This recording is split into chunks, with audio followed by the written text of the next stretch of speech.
Things are heating up between the OC and Judgment Day on the road to Crown Jewel. We get kind of an update on Tommaso Ciampa, and we see a returning Nikki Cross on Raw.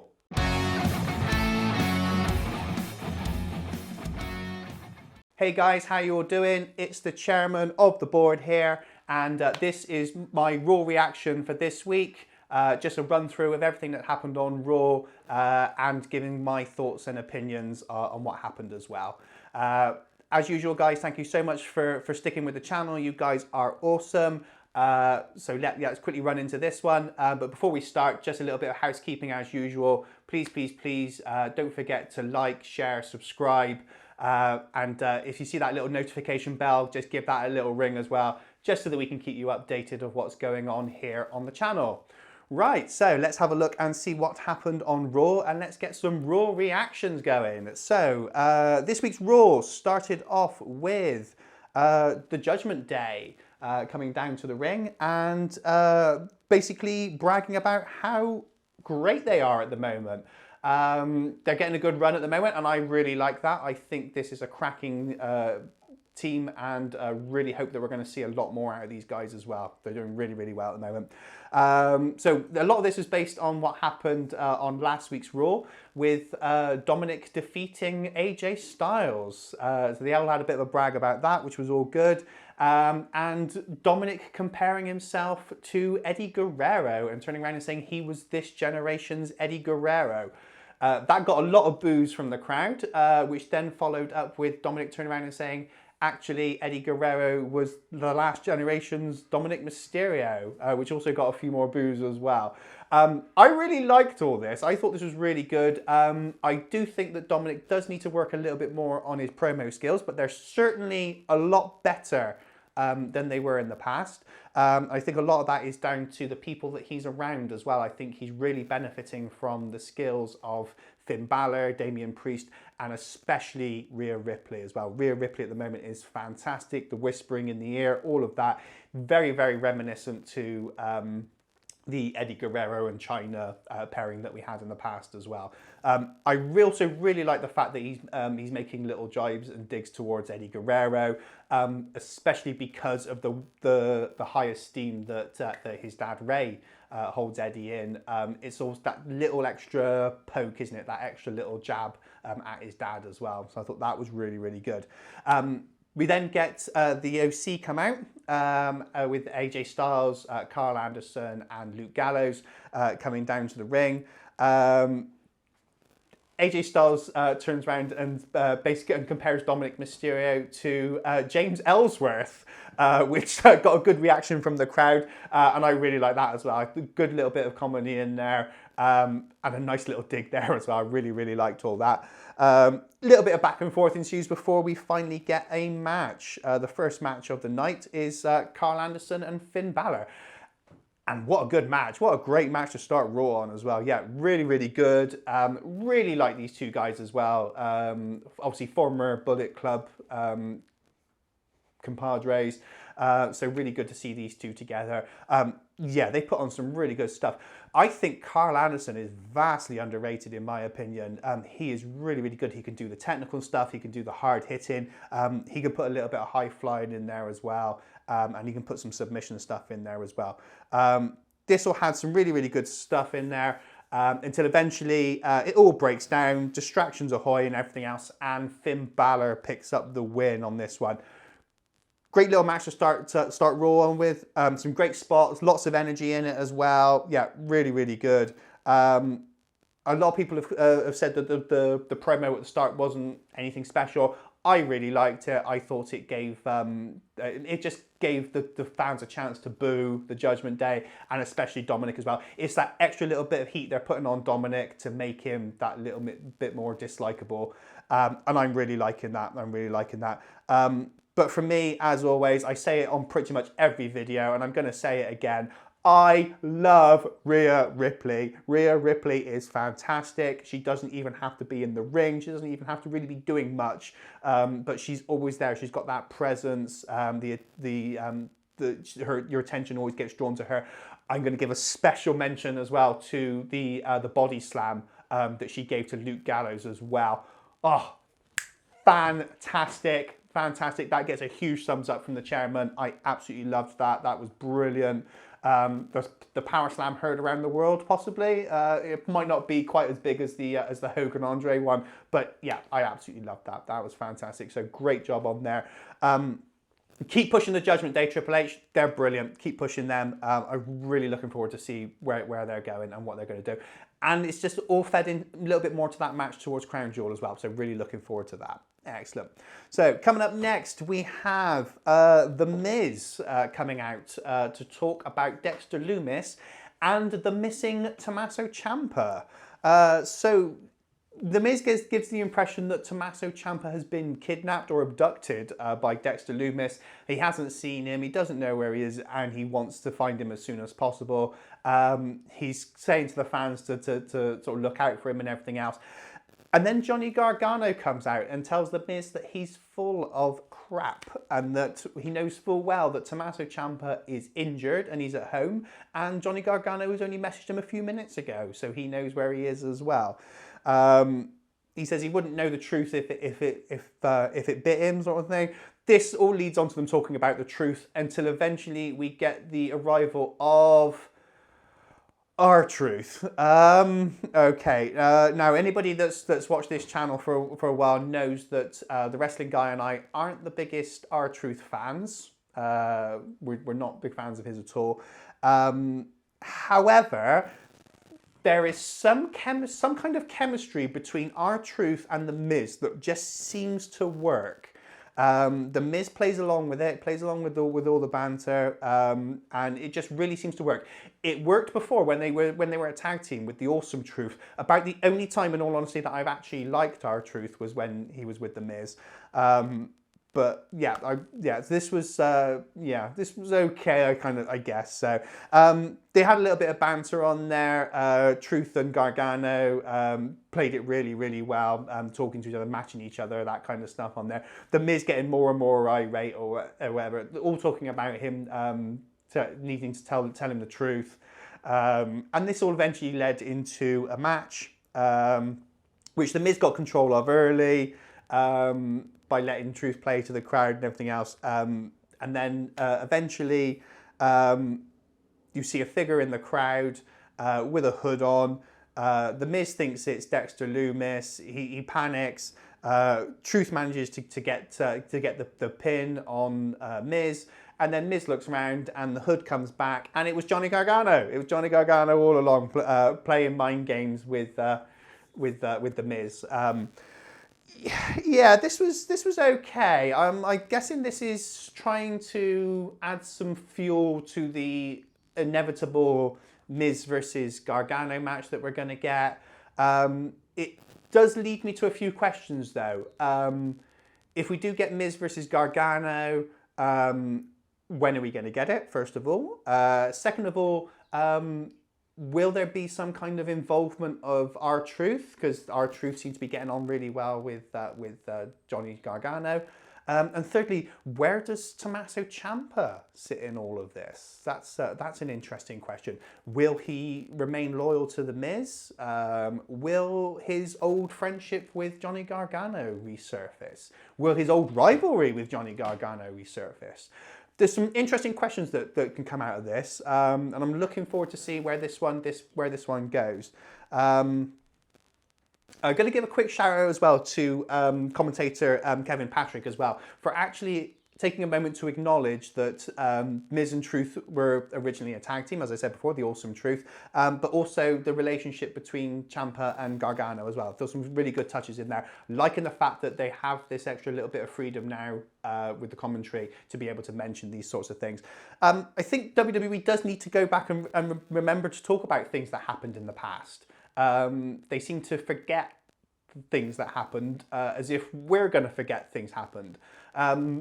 There are enough wrestling fans out there that would know that Miz and Truth used to be a tag team, so why not mention it?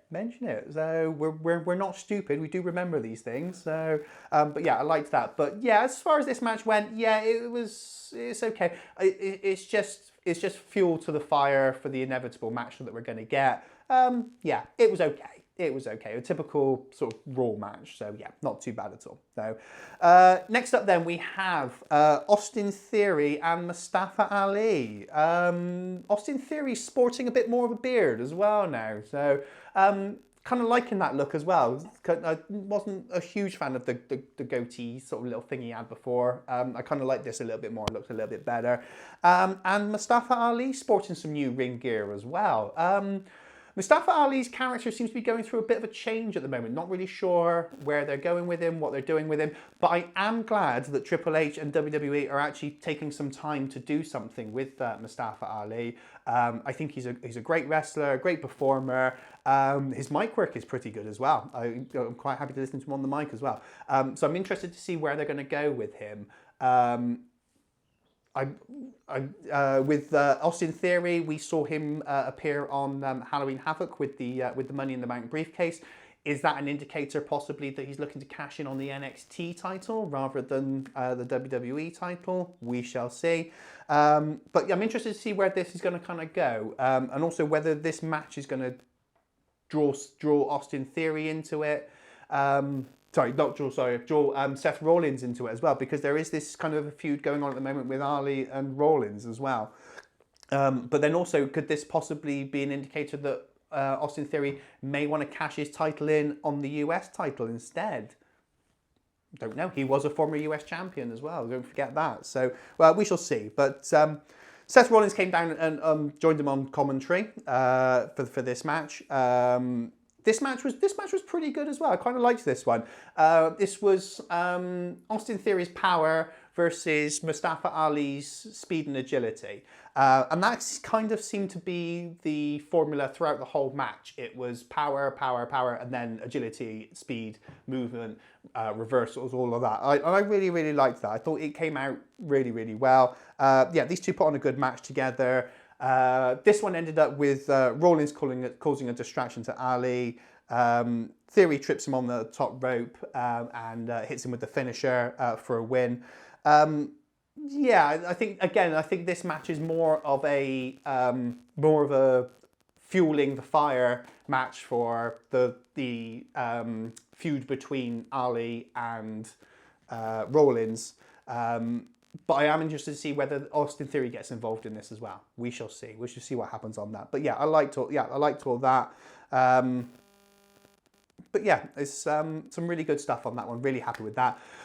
Coming up next, we had the inevitable Omos squash match, where he took on 4 competitors this time instead of the 2. Yeah, it happened. I can see what they're doing here. They're building Omos up to be bigger, stronger, more dominant, and it's all again. This is another one that's feeding the fire for Omos versus Braun Strowman that we're going to see at Crown Jewel. I'm not a huge fan of squash matches, if I'm honest. They can be a little bit like, what's the point kind of thing. Yeah, I think it is going to help build Omos's character a little bit leading up to it. We see Omos taking on 4 people. So are we going to see Braun Strowman taking on 4 jobbers on SmackDown this week? We shall wait and see. The wrestling guy will fill you in on that, obviously, with his breakdown. But yeah, this was... yeah, something and nothing. It did what it needed to do. But I do have to say, Omos is actually looking a little bit better in the ring now. He's not looking quite as green as he was before. So that's good. So that is good. I think they just got to keep working on him. Putting him with MVP was the right choice. MVP is a great mouthpiece for him. So I like that. But yeah, I think he does need a little bit of work on there. It's not fueled my enthusiasm at all for the Crown Jewel match. I'm really kind of not sure where that one is going to go. But we'll discuss that a lot more when we come to previewing the pay-per-view event with the wrestling guy. I'm sure we're going to talk a lot about that match because... yeah. Moving on from that then, we had Chad Gable versus Elias. Good to see Elias back. I like Elias. Really, really good character. With the thing with Elias as well is that although they were doing the Ezekiel character, and now finally they've Triple H has got rid of all that and he's brought Elias back.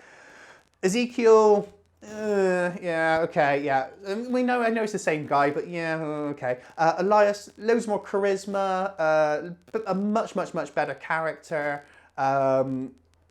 And it gets the opportunity to put in some good ring work as well. I think people don't really notice how good Elias actually is in the ring. He's actually a really good wrestler, really good competitor. And it's matches like this where he's against another really good wrestler and competitor like Chad Gable that you really get to see how good he is. This match was a good one. I quite enjoyed this one. You get a little bit of interference in there from Otis.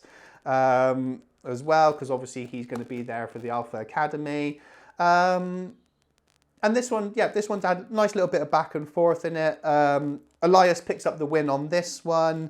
Some of the moves on this were a little bit rough. I think Elias is showing a little bit of rust. But I thought these two worked really, really well together.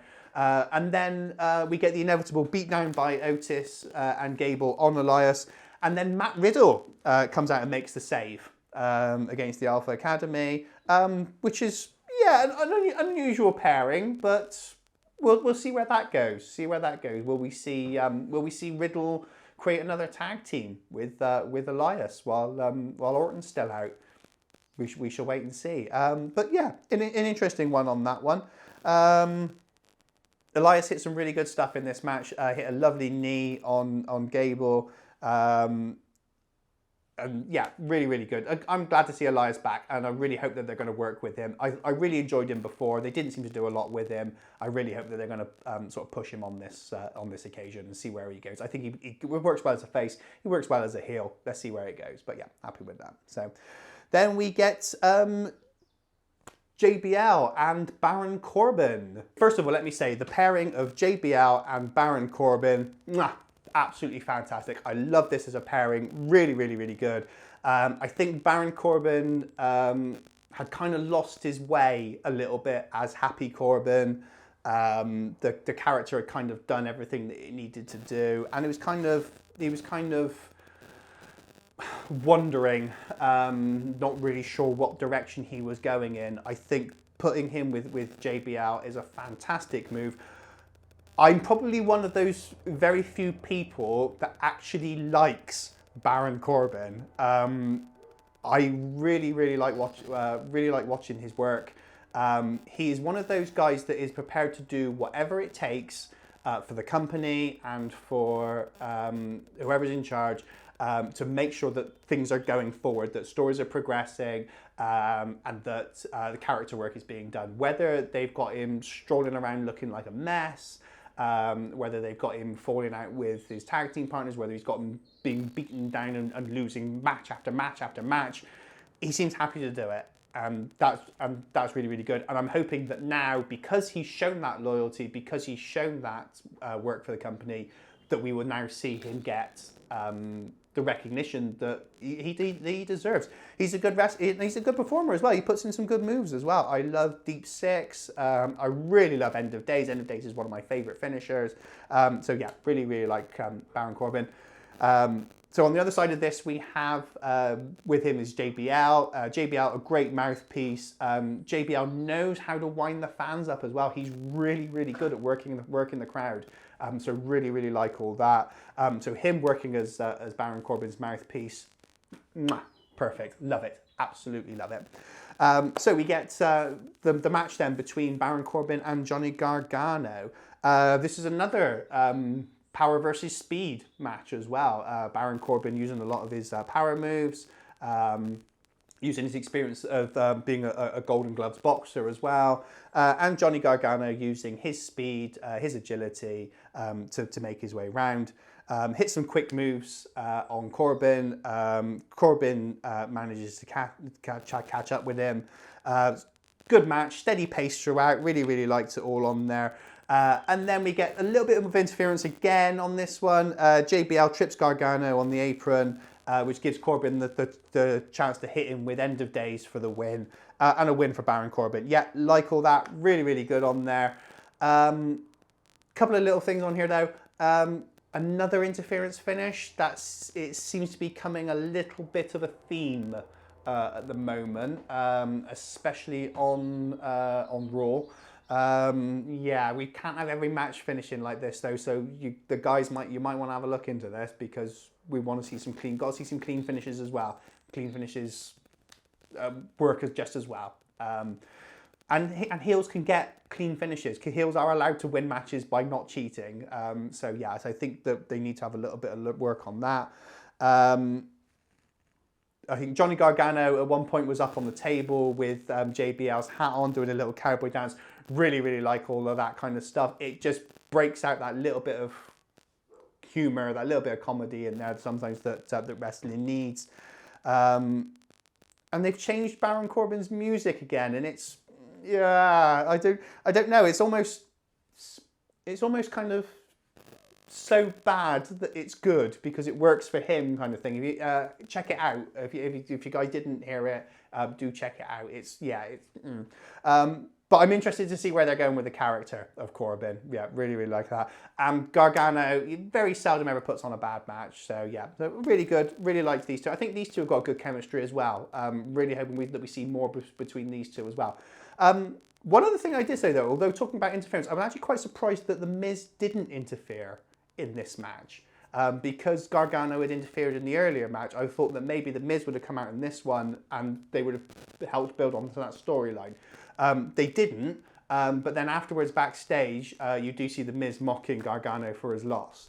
So they kind of did a little bit there, but I would have thought maybe they would have done something out by ringside. But yeah, I think this is, again, just all fuel in the fire for that inevitable Miz and Gargano feud that we're going to see. So coming up then, after that, then we have the main event for Raw, which was Bayley versus Bianca Belair. Now we've seen these two go at it a couple of times before. I've got no objection to seeing these two go at it again. I think at the moment they're both outstanding performers for the women's division, if not for WWE as a whole. What they're doing at the moment is really, really good. So obviously Bayley is never going to come down to the ring alone. She comes down with Dakota Kai and Io Sky. Bianca Belair ends up coming down alone as Damage Control earlier in the night attacked Candice LeRae. So Bianca Belair has to come down single-handed. So we know that these two know each other well. This match kicks off quickly. We get straight into the action on this one. They've got really, really good chemistry between each other already. We've seen that in previous matches, and it showed again in this one. They had a really good time on this one as well. What I am really liking at the moment is that Triple H is giving the women decent time to work. And I really, really like that. He's not just giving them those quick 5-minute matches that they used to get in the past. If they even got 5 minutes, he lets them have a decent amount of time on this one. So this was really, really good. This match had a really good pace to it as well. Never felt like it slowed down, never felt like it rushed. It kind of got a chance to do everything it needed to do, telling its story. We inevitably in this match again get the interference from Dakota Kai and Io Sky. The referee manages to see it though and boots him out from ringside, which is all really, really good. And then suddenly, out of nowhere, Nikki Cross takes down the referee and both of the women in the ringside with a huge cross body off the top rope, which was a real shock. We haven't seen Nikki in a while. Last time we saw her was when she was doing the Nikki ASH gimmick, and that was kind of fell a little bit flat, I think, which was a shame. I think her idea was to reach out to the kids and to the young girls out there, that they could be superheroes and everything else. And it kind of, I think initially it kind of did, and then it kind of fell kind of flat. Then they kind of turned her a bit heel, put her in the team with Doudrop, and again, Nikki ASH was kind of one of these characters that it kind of felt that it had lost its way. So really, really good to see her back. She managed to take out everybody, as I said, with a huge crossbody off the top rope. Official comes down, and Bayley manages to get enough wherewithal to pin Bianca Belair.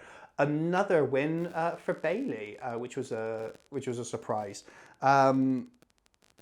This one was interesting as well, because will we see Bayley get another opportunity at a title shot against Bianca Belair? We shall see. These two, as I said, have really, really good chemistry together. And yeah, I'm quite happy to see another match between these two. Maybe there's still a spot left for Crown Jewel. We shall wait and see. There isn't a women's match on the card at the moment. So that would be an interesting one. We may see that. And by the looks of it, the only title that's on Crown Jewel at the moment is the main title, is the undisputed Universal title. So maybe we could see a women's match on there as well. We shall see. We've still got a little bit of time left before Crown Jewel, so we'll see what happens on there. So yeah, Bayley picks up another win on here. All thanks to the interference from Nikki Cross. Nikki Cross looking great, by the way, also in that sparkly jacket and with their hair done as well. Yeah, looked really, really good.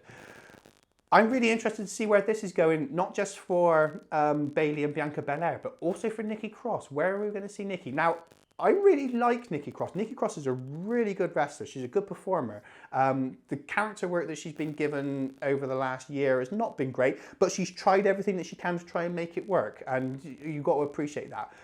I would like to see the NXT Nikki Cross back. The crazy kind of kind of stuff that we had before, where she was pulling her hair and screaming and everything else. I really, really liked all that.